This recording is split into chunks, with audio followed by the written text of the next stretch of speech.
Hi guys, welcome Oleksii. Today my guest Oleksii Ishchenko, very seasoned CTO, VP of engineering. So generally, software or engineering leader that I met a couple of years ago in Berlin. And when I see, when I met him and heard some of his crazy or super interesting stories, he made an impression of a guy who gets the stuff done.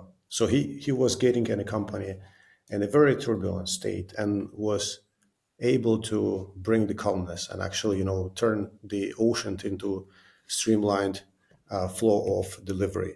And just before we start, could you just describe your path? How did you find interest or curiosity to be a technical leader? Yeah, perfect. Thanks a lot for inviting me, Sergey. A really pleasure talking to you and to your guests. Yeah, so from my side, yeah, my name is Oleksii. So I'm already living 11 years in Germany, and overall, I have more than 20 years of experience working in software engineering, and already around 15 years of experience in the technical leadership.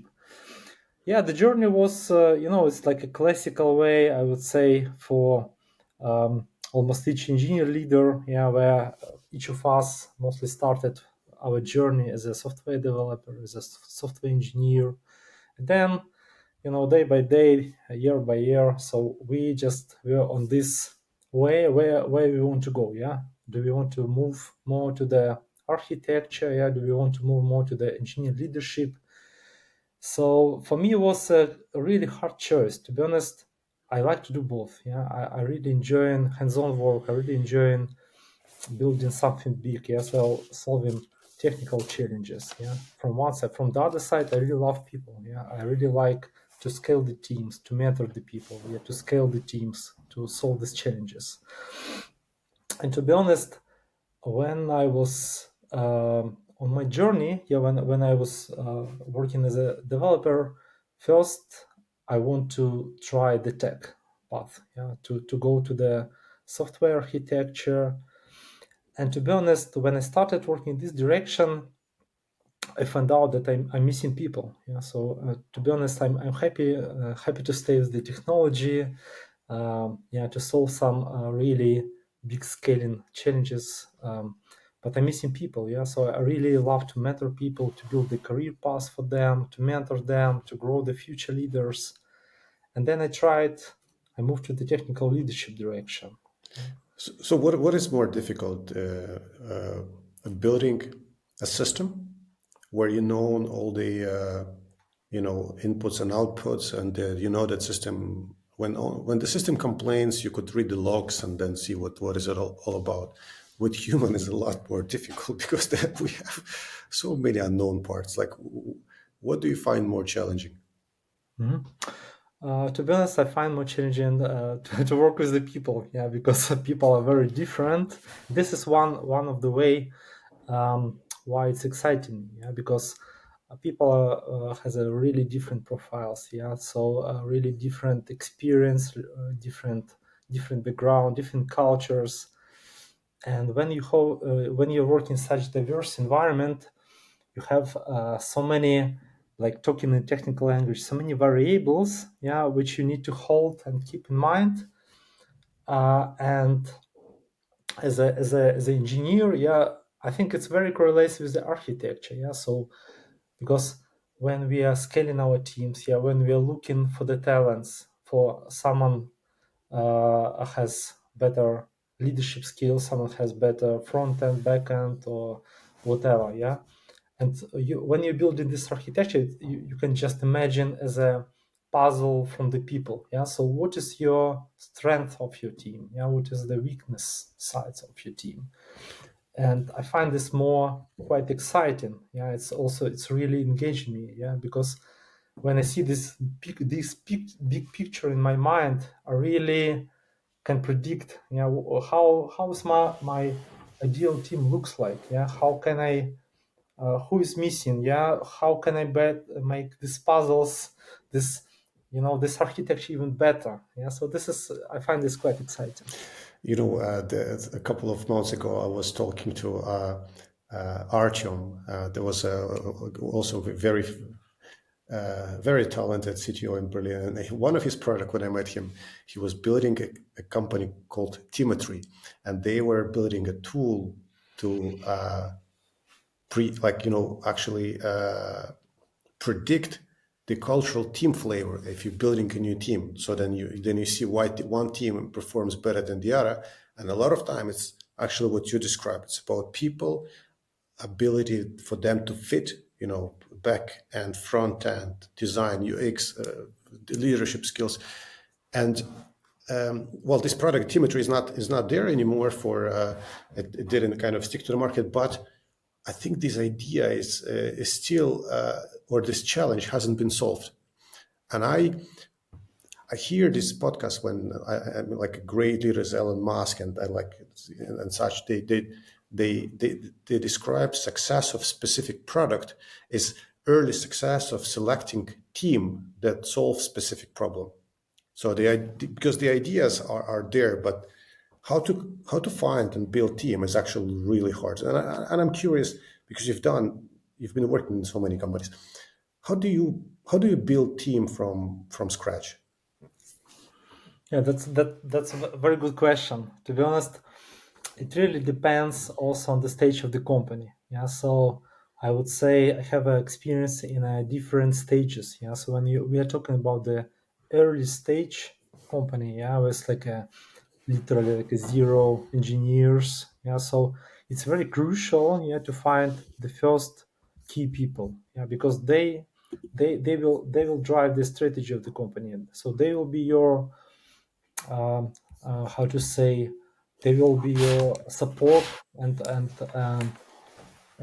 basically you need to build the trust between your first team members who can drive and scale the product, the organization, who can be your ambassadors, yeah, and have impact on the future of the engineer organization.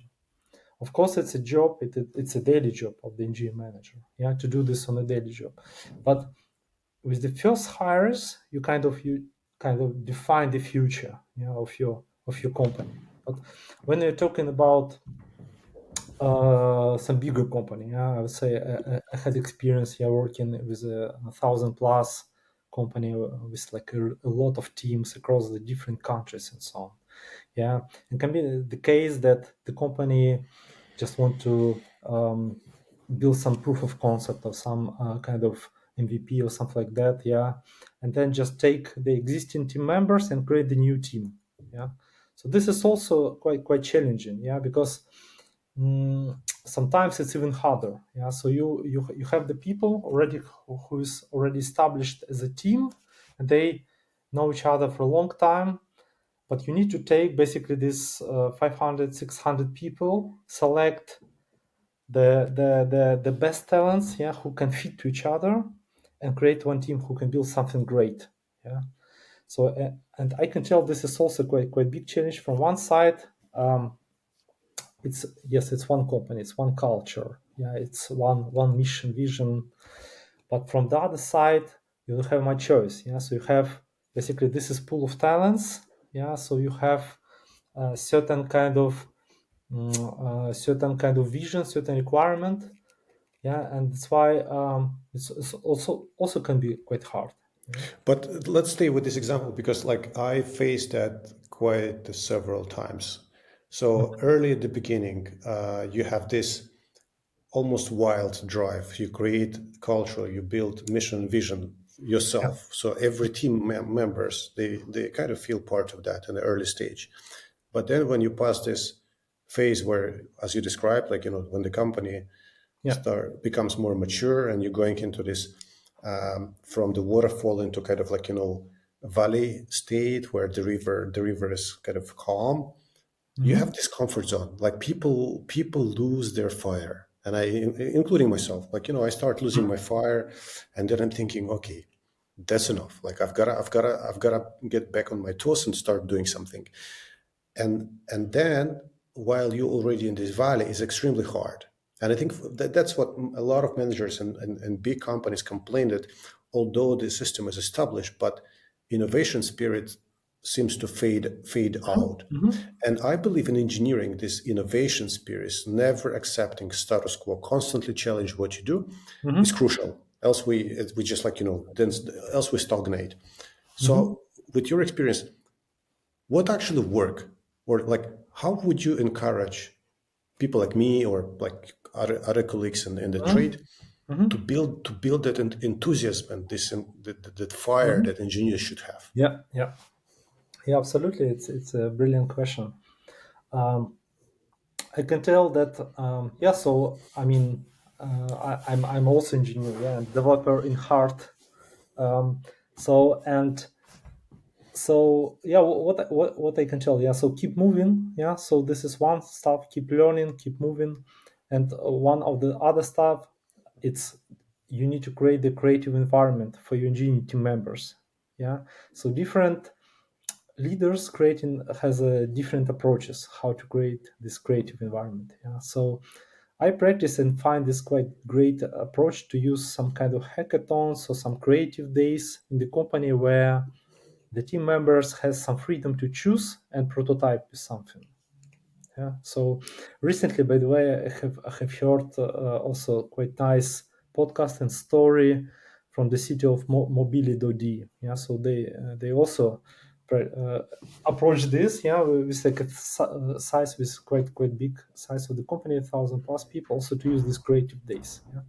So I can tell that for the early stage startup where I was working in the past, it's also quite, how to say, from one side, it's quite expensive investment. Yeah, so I can tell I was working in one of the insurance startup, yeah, in the past, and with the limited budget, with the like pre-seed or seed round, yeah, so the founders, investors, everyone tried to save the money, yeah, and also looking in the future, and spend less, especially like in Germany where the people like very, how to say, pragmatic, right?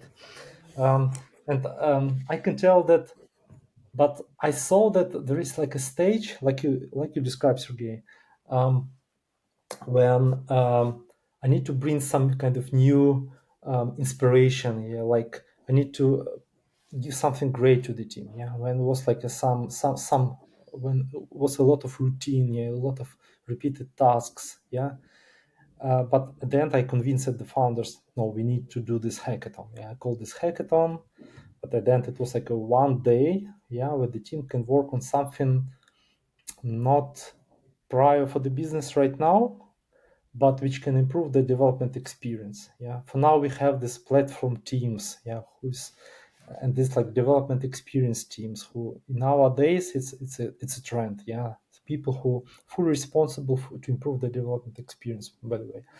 And in that case, so I was driving this development experience program to try. So at that point of time we used, for example, REST API, yeah, for our communication, and it was long time ago where GraphQL just came on the market. Yeah, so nobody knew about that, nobody tried, but for me, I was like out of curiosity, yeah, how this how GraphQL can help to our business to grow, yeah, what is the value, yeah, how fast we can develop with it, yeah, what is the advantage for the business. And then we spent literally 1 day with the team with building some internal prototype with GraphQL project, which once again, yeah, it was not relevant for the business at that point of time, but we had a kind of this day, yeah, to try the new thing and get the most value of it, yeah. And I can tell that after trying GraphQL a long time ago, it was like maybe like 6 or 7 years ago, where it's still not much popular, yeah, but it's known at least. But at that point of time, it was like 7 years ago, GraphQL, something, hipster technology, something like that. Yeah. Yeah, But let, and let, let, let, me, let me stay here because like this is super interesting, because like you sure, always have, every time you run a hackathon or you run like yeah, in yeah, innovation days, exactly. somebody would come up with a new tech stack. Hmm. A lot of time it's around a new JavaScript library, or the new innovation that JavaScript brings, Yeah, because it's basically like so front end heavy. And people just say, hey, I want to rewrite existing service with that. And a lot of time you think, yeah, but the existing service works. Why? So my question, do you believe, Oleksii, that even trying new things without visible outcome is still paying off the effort? Or like, how would you drive, or like the other, let me Sure. phrase the question the other way. Sure. Do you think that hackathons or Mhm. innovation days need to be moderated in a specific direction, or you should just throw the wild card and say try whatever you want, and then we'll see what's going to come up out of this? Mhm. Good question. Yeah, so I would say I am more I'm more fan like of the structured approach. Yeah, and basically before doing the hackathon, yeah, we need to collect some ideas. Yeah, we need to make some pre-research. Yeah, so what you would like to try? Yeah, in the companies I also use some vote system. Yeah, where the team basically voted. Yeah, we have basically like 20, 50 ideas. Yeah, and then Gene team can vote which things they would like to try, including myself as well.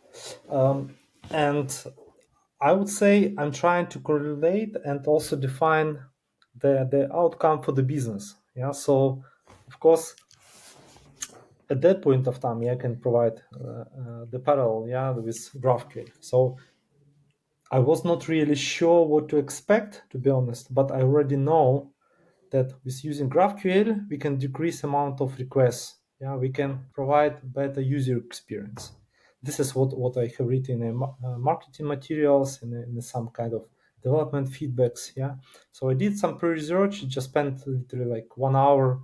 Yeah, just read why we need to try this. What is the advantage and so on. Yeah, and then I just was thinking, why not? Yeah, let's try it. Yeah, because if we can improve the user experience, if everything will work 30, 40, 50% faster, then this is like a really great business case. Yeah, where we can replace REST API with GraphQL. And at the end, I think at the end it was success story. So just by using one day, yeah, we switch. Basically, we set up the technical strategy to rewrite our all REST API endpoints to GraphQL, and it brought so many advantages. Yeah, I'm also speaking about the ownership. Yeah, about that we unblock the front end engineers from the back end engineer, where we always had this coupling. Also, we improved the user experience.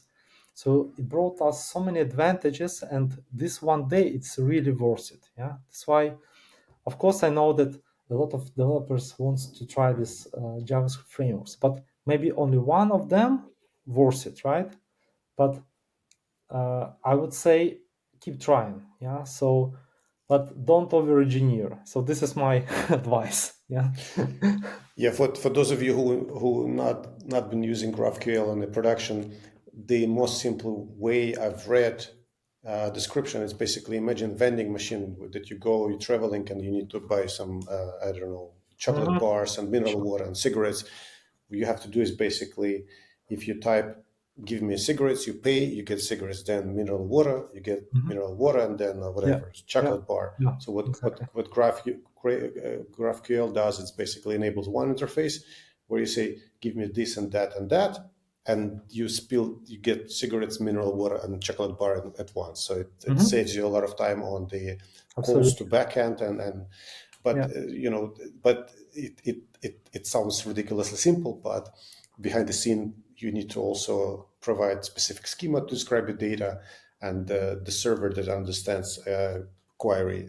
So Mhm. it requires for the team a little bit of a steep learning of different concepts of acquiring data. And so this is like a general explanation, but otherwise, yeah, I fully agree with you. We did this several times as well, especially in a most funny example in a banking when I was VP of engineering at Contest. Mhm. We built a system that allows basically multi-query on your open banking ledger to automatically create your tax declaration based on different conditions. So the system was able to say, okay, show me the list of your incomes and then cost, and then categorize this and this and that. And it was almost done. It was done in a real time without multi query for the different endpoints. But Awesome. but out of curiosity, like, how do you manage expectation in the team as well if somebody is advocating for these shiny new things, but obviously that, okay, integrating this in this quarter probably would not work, because also as a tech lead you're responsible for deliveries and budgets, and you know that, oh, innovation is super cool, but there are other things like business as usual that you need to keep the lights on. Yeah, absolutely. Yeah, to be honest, I try to find the healthy balance between the feature development, between the technical debt, and between some certain kind of innovation tasks. So, for example, like in the current company, so I made a restructuring of the engineer organization, which 70 plus people. I moved like from functional team to cross-functional teams. And I created a dedicated platform team who is responsible for core of the platform and core of the business.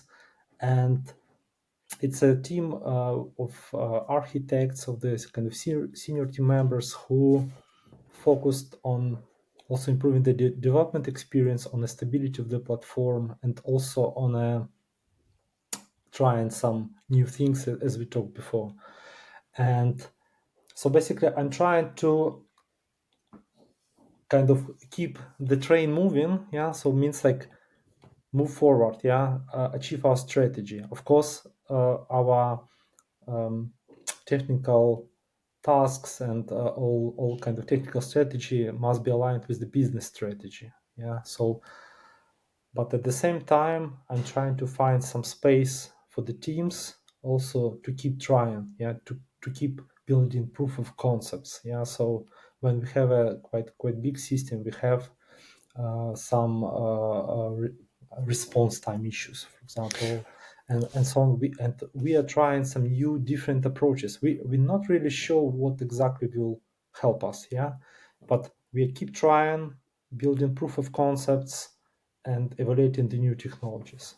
And Alexei, like, very common question that I Sure, hear in every. sure. So, how do you deal with a situation where business require you to get things done always? Like when you ask a question, when do we supposed to deliver this? They tell you yesterday. That is classic. Yesterday.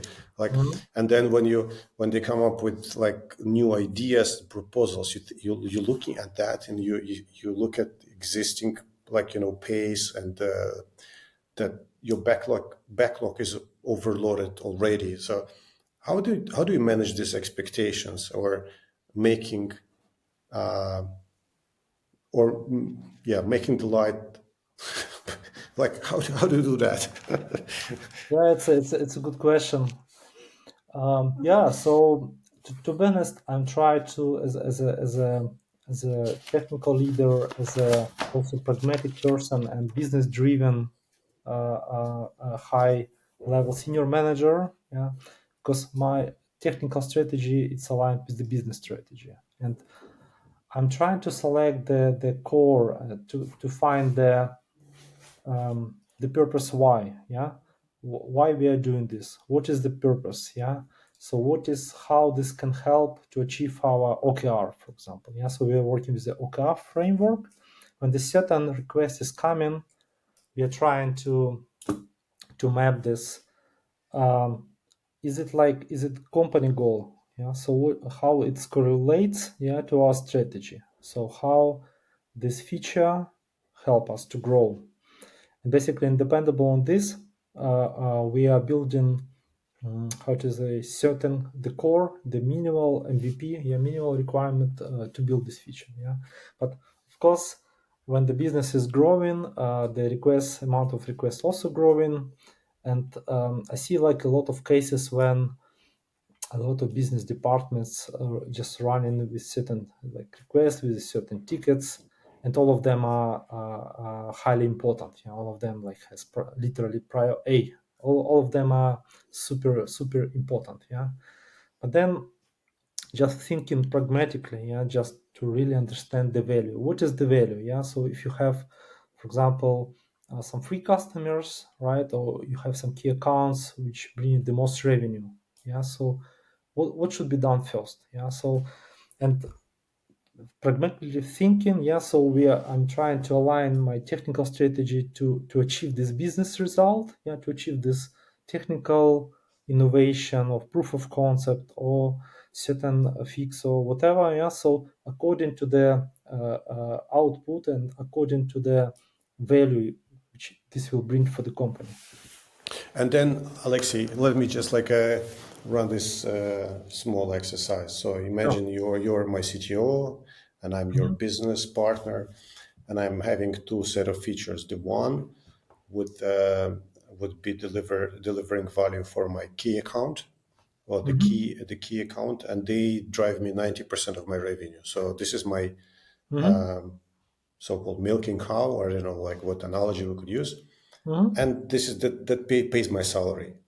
And then Mhm. my second ticket is would serve my freemium tier customers, but if I deliver specific features, it could open up the market, I don't know, tenfold. So instead of having million of free users, they will instantly convert to paid users. But this is an assumption. I don't know. So this is like basically a risk. Mhm. Mhm. So how would you manage these two tickets and Mhm.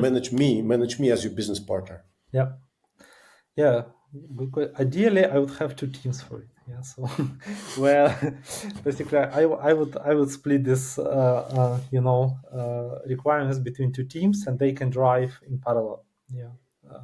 This requirement.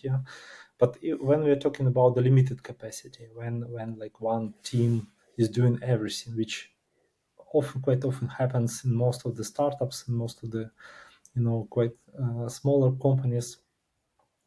I mean, it's super hard to find a balance. So I would say this is comes with the experience. And sometimes, to be honest, sometimes technical leaders cannot really decide. So to be honest, I would ask for the support from the business side. I would really, before like just doing something, define the scope of the task, like what should be done. I would really research with the business, the possible impact, so the how to say estimation, cost of development, So I would provide from our engineering side, I would provide how long do we need to build, these two features, and then I would sit together with the business partners, from the key accounts, from the sales department, from marketing and so on, and together we would define the strategy there. Maybe we need to decrease the scope of the freemium feature requirements. Maybe we can do this when we're talking about to try. Maybe don't over engineer. Don't spend like 2 weeks. Let's maybe spend 3 days, 5 days, build try something, and then when it's successful, iterate and build more. So I that's why I, I'm I, a fan of iteration. So I love this. I yeah. love what you say, because like but my next question is like, I honestly believe that the biggest partner in crime for engineer should be really like open-minded or hacking-minded product person, or product or Mhm. business Yeah. person, depends on the context. But this is the person in a company who actually comes up with idea what needs to be built. So the Mhm. engineers will answer you how this needs to be built, but what needs to be built is described and Mhm. researched by product. And a lot of time, as you mentioned this, I could Mhm. well I am actually encourage everyone, Mhm. before you come with feature requests, run your own experiments. There are tons of tools that could mimic appearance of a feature on a market without actually being built.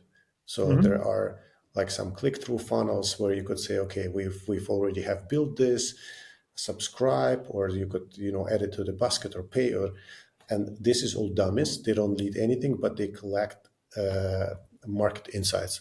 And once you have collected market insights, it's an evidence to come and build. And you could come to Oleksii and say, look, I have an evidence to build it. Challenge me, why shouldn't we be doing this? And then, so how often your business partners or product people doing this? Yeah, good question. To be honest, we are on a really like daily basis in touch with all business departments. Yeah, so we really see the pain. Yeah, and we see the all this how to say, we know exactly, yeah, the expectations. Yeah, so where we are moving. Yeah, we know our business strategy, we know our goals. Yeah, what needs to be done. Yeah, but I can tell that yeah, in terms of this kind of instant how to say, also feedback in terms of evaluation. Yeah, so we are kind of in the current company, we are scale up. Yeah, so we are, to be honest, we are learning a lot. Yeah, so we still have a lot of pivot. Yeah, so we have a lot of agile culture, and we're using a lot of automation tools to try and to see to really to go deeper to the customer behavior, like to find out the niche or what market needs. So this is our daily work of our product team and of our cross-functional teams.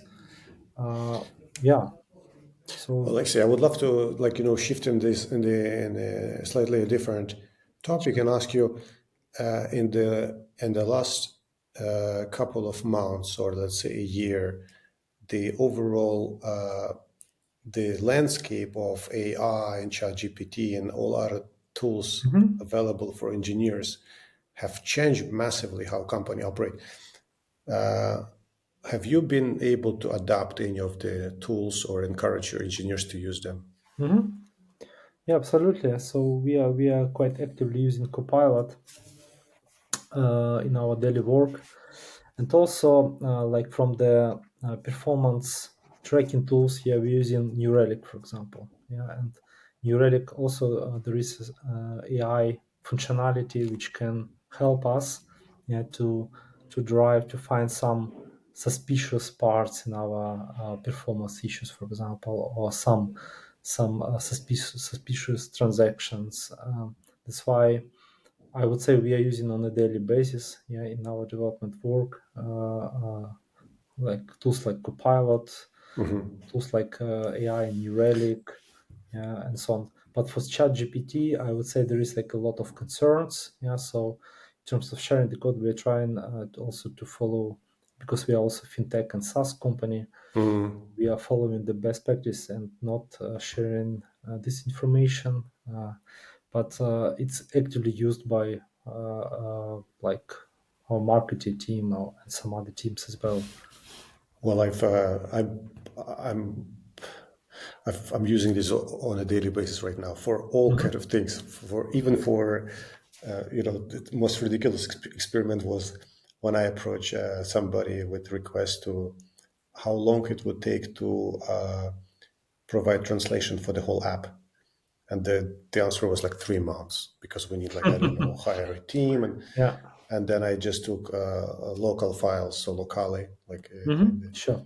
and I just throw it into ChatGPT and say, okay, translate it to Spanish. And any language, basically, instantly it would spill me out all the translation keys. All I have to do is just one-to-one open my VS Code and just copy that. And with one pull request, I had a language there. And then I asked somebody as a native speaker to go over it and check it. And my native speaker couldn't find significant mistakes. So it was already quite accurate. Amazing.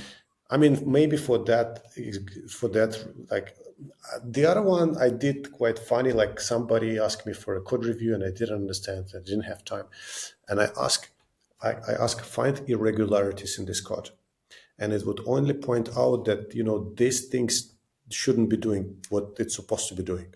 So I wasn't able to follow the code, but it pointed me to the places where the likelihood of mistake is very high. And I returned a pull request to the during the review, and I say, look, the code smells there. Just double check it there. And the engineer was like, "Oh yeah, you found it!" Like I was surprised. Like, and Nice. I instantly admitted, "Look, I didn't find it. It was ChatGPT." Yeah, maybe I can provide some example. Actually, I just remember this use case, for ChatGPT, which I found for me also as an architect. Maybe you remember this functionality was using recognizing the images. It appeared just like a few months ago. So I remember it was, I think, November, October last year. So they just allowed uploading the images. Yeah. And I just like immediately just realized like really cool use case. Yeah. Because I joined the company like 1 year ago. Yeah. And I was working with the architecture and defined the architecture map and all this dependency. Yeah, and you can just imagine the code base and the architecture of the 7 years project, the monolithic project. Yeah, with like thousands of dependencies, thousands of like hundreds of different classes. Yeah, like who's which class talking to what. Yeah, where the weak parts, where the repeated parts. And I just just realized why not to try? Yeah, like let's try it. Yeah. So then I uploaded this image. I had this image with like many boxes, like hundreds of different boxes with arrows, with different classes. Uploaded and then like find the duplications. Yeah, find the dependency. What like if I will remove this class, what will be the consequences? Yeah, what will be the problem? Yeah, and then like it took just like literally like minutes. Yeah, and it started to write me suggestions like, yeah, like if you change this class to this class, if you change relation to this. And it's like, wow, it's amazing. Yeah, and when you just imagine when you have complex database architecture. Yeah, just it's also like super great. Yeah, because when you look on this map with thousands of different boxes. Yeah, it's also quite cool, and this is you can imagine as your kind of sparring partner. Yeah, for to This is find. amazing. I instantly think, because every time I join a new project, which I don't know anything about, I try to find a data schema and data diagram to see Exactly. how different services talking to each other. So holistically, what is it all about behind it Yeah, from the yeah, database yeah, perspective? Because if you look at the exactly. database, you instantly know how it's all designed, Yeah. and it's very hard. Like especially if there is a massive legacy code, you see some services, you think, what is it doing, and you don't know. Like you need to start asking engineers. But instead, exactly how you mentioned, I believe that in the future we would have scanners that could see, oh, you could refactor this by simplifying, by connecting this, but by removing these Yeah, services. yeah, That would save us like years of work or months of work, depends on the project. And connecting with that, I have a question. How do you see your role evolving in a couple of years? Do you think it will change with all these expectations? Because obviously the higher the stake for technology, the more expectations we have from business. And because, like, most simply, I think we take technology for granted. And people think that if you have all these chat GPTs, like recently I've received some requests, oh, but just spin it up the new service that the chat GPT does it for you. Just do it in a couple of days. Like, yeah, sure. I could build you a new Facebook in a couple of days. Yeah. And so how do you believe our jobs will change?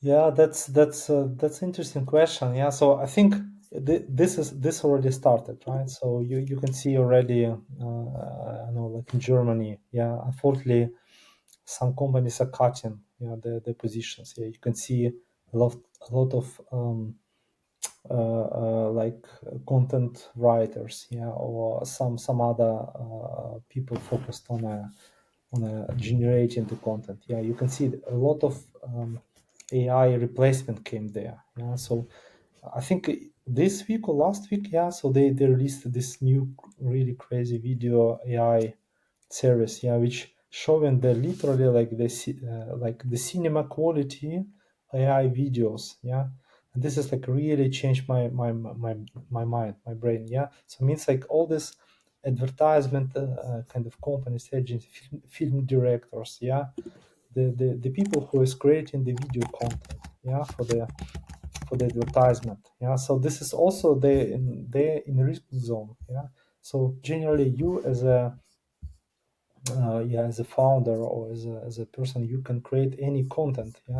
You can create this text content long time ago, right, like AI generated, but the video content in a like super high quality resolution video generated like on the fly, this is insane. So this is driving me out. And but when we're talking about the engineering leadership, I know. Mm, Actually, I was a speaker on one of the event, and we talk about the AI in the leadership. So this is also quite interesting, and I know that in some countries, maybe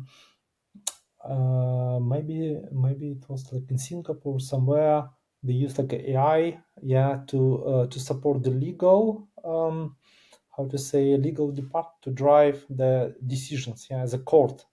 Just imagine the AI court, when you have like a lot of variables, a lot of factors you kind of upload, and dependable on this kind of base, making the decision. This is also crazy. But in terms of the engineering leadership, you can imagine the leaders. So I think this will not change too fast, I think, because as at the beginning of our talk, right? So we raised this topic: what is more challenging? What is more complex? Technology, people. So people, yes, they are more complex, and I think it's still, but you're missing this emotional intellect and this like emotional connection with the person, rather than with a chat bot, who is writing you some decisions, So I think this is something where the people will need people. So, but the leaders proactively will use AI for it. I don't think that that you and me, So the nearest future, I don't know, who knows, but this is just my feeling that we will use AI more and more in our daily work, to speed up to making our decision, but still our teams, our engineering leaders, so they will need people, to talk to. So Alexei, I was as you were describing this state, I was kind of imagining how this might look like, and I just imagine like what you and me are sitting around the table and thinking how to build different services, and business stakeholders come to us and they say, all right, I want to have a new insurance business based on this. I want to have a new content generator. So instantly, before, like years ago, I wouldn't even thinking that I might be just one API call away. So basically, instead of thinking how to generate content, I could think, okay, I might leverage this OpenAI model, Sora, it's called, I think, or Soros, that automatically creates video based on the prompts. And then if I would like to get some creative answers or to create like a content on the fly, I could simply also leverage the API of ChatGPT. So it does seem that business solutions are only one API away from instant results. So my question here, do you believe that the future of engineering is going to be kind of like, ability to combine creativity and ability to connect to different endpoints? yeah, that's interesting. So interesting point. I think it's development. It's always creativity, right? So I think this is kind of yeah, this is one part of our job, yeah, of our work, which I really enjoy. Yeah, so but like really technically speaking, yeah. So maybe you're right, yeah. So maybe this is will be like, you can imagine like an technical artist, yeah, who is like connecting, who see this kind of API endpoints as a kind of different pictures, and just connecting everything together as a creative person. Yeah, this is I never thought about this. This is sounds great. I think it's I like, love it. it's just imagine like a huge Lego box, which Exactly. each Lego is responsible for different things. You just need to connect it and one. But Exactly. that's also makes me think like I think our kids are in a similar age, and when I was trying to coach my daughter into like a future and like what might be interesting to study, I was constantly thinking about mathematics and physics, some fundamentals. And the farther we go, the more I realize that her best math teacher, before it was me, now it's me and ChatGPT, because I don't remember the what, like when she comes to me with like some homework, and I don't remember that, like it's been far away that I was studying this. And I just, what I do, I throw Mhm. it in the chat gpt and say, explain that to me. And so I'm Yeah. quickly learning, and then explaining this to my daughter. Hmm. But then I'm thinking, but why do they even study this in it? Like, right now it's, I would rather want her to focus on creativity and design and something, I don't know, thinking outside of the box. And this is also connecting to the fundamentals of being engineer, because at the end of the day, we are solving problems, Hmm. but just in a different way, not like in the creative way, but more of the machine connected way. Hmm. So if you were like, how do you teach your kids right now? Like what path do you foresee, or you try to coach or envision? Yeah, so basically, my kids are not how to say, not very old. Yeah, so I think I will use ChatGPT more often. Yeah, as soon as it comes to some how to say, some more complex studies. Yeah, for now, um, yeah, but for me it's very important which values you're bringing to your kids. Yeah, what, because still, like, as a parent, yeah, you act as a role model. Yeah, so this is like you act, you can see yourself. Yeah, I don't know, like, for me it's also quite funny, yeah, that you can act in certain situation quite strange, yeah, and then you forget about this, and then you can see that your kids are acting the same. Yeah, so then you can kind of, you see yourself, right? They're like, I didn't tell this. They're like, yeah, I told this, damn it, like few days ago, and I was looking like that. And then I just remember my something what I said, yeah, or act, and then that's why. Yeah, but nobody's perfect. Yeah, and this is fine, right? So kids are kind of learning, but at the end of the day, they will make own decision, right? So which will affect, which where other people, their friends, right, their mentors, teachers, and so on. So who will be the next role model for them? Yeah, so they try to get everything around you. So that's why I think it really depends on the age. Yeah, how they will, as soon as they will grow, yeah, they will act differently. But in terms of AI, I would say, yeah. So it's in a human culture. Yeah. So the people, how to say, the people try to find the easy solution all the time. Yeah. Even we are engineers, we are looking for some really easy and fast solutions. And I think our kids, yeah, will try to cheat us more, parents, I don't know, homework or something else by using AI. Yeah, maybe maybe in the stealth mode. Yeah, so sometimes they can do much faster their homework. So and then you just realize what happens, like why, and then like maybe ChatGPT, maybe something else. So that's why. but kids are smart, right? But still, you need to act as a role model. But your kids will find a way to make their life easier all the time.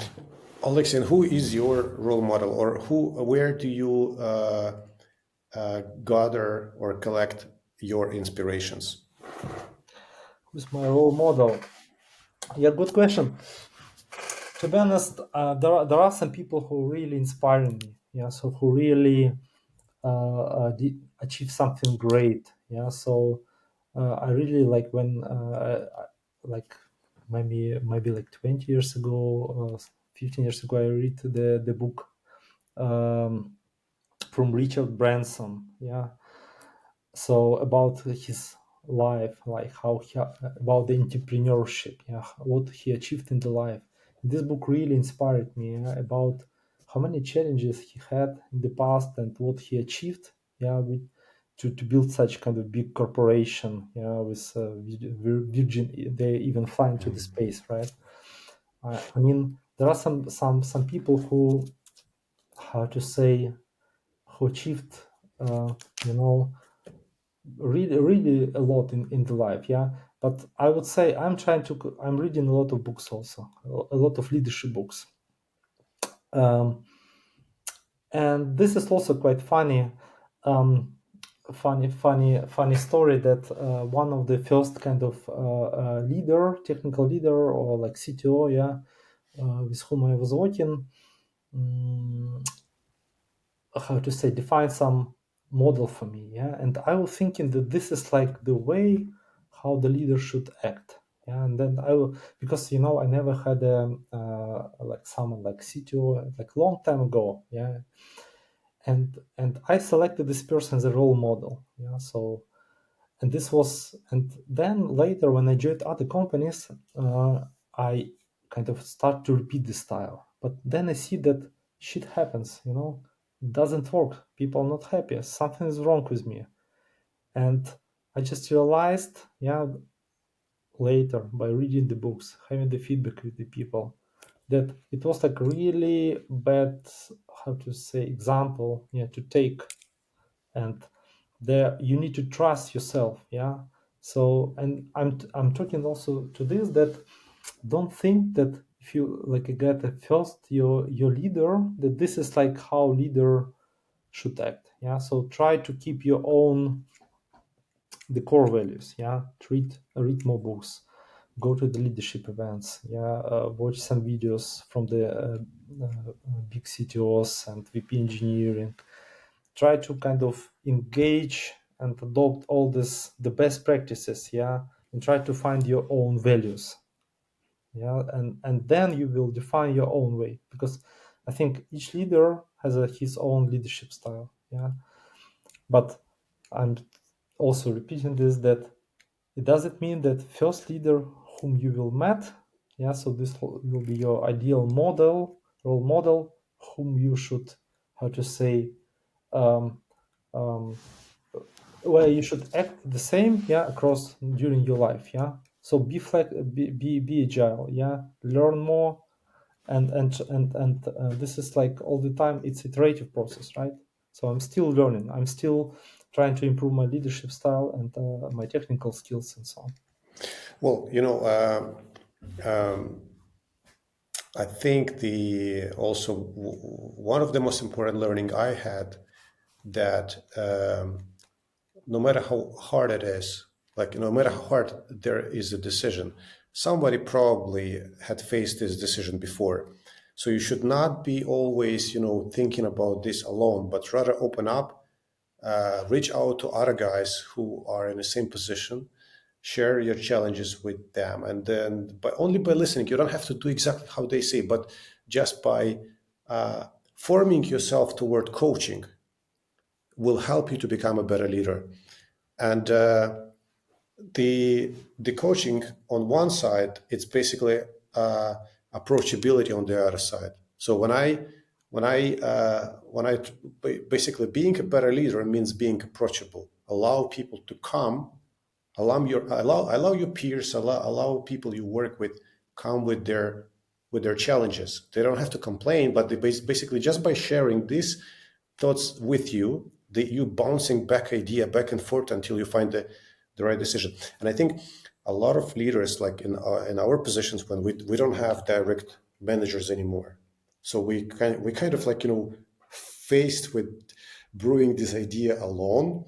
And that's why this is also why I've started this podcast to speak with like-minded people and share the problems, share the ideas, share challenges, because I think in this world, like we are the basically the success comes from ability to be humble and open up. The more you open up, the more knowledge you're able to bring in, and the best your decision will have an outcome. Absolutely.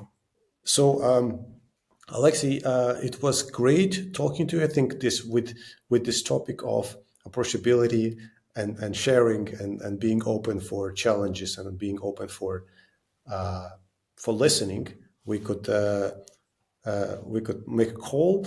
And I'm going to also share all your links, details below in the description. So if you would like to challenge Oleksii, share ideas, describe, I don't know, maybe some future business plans.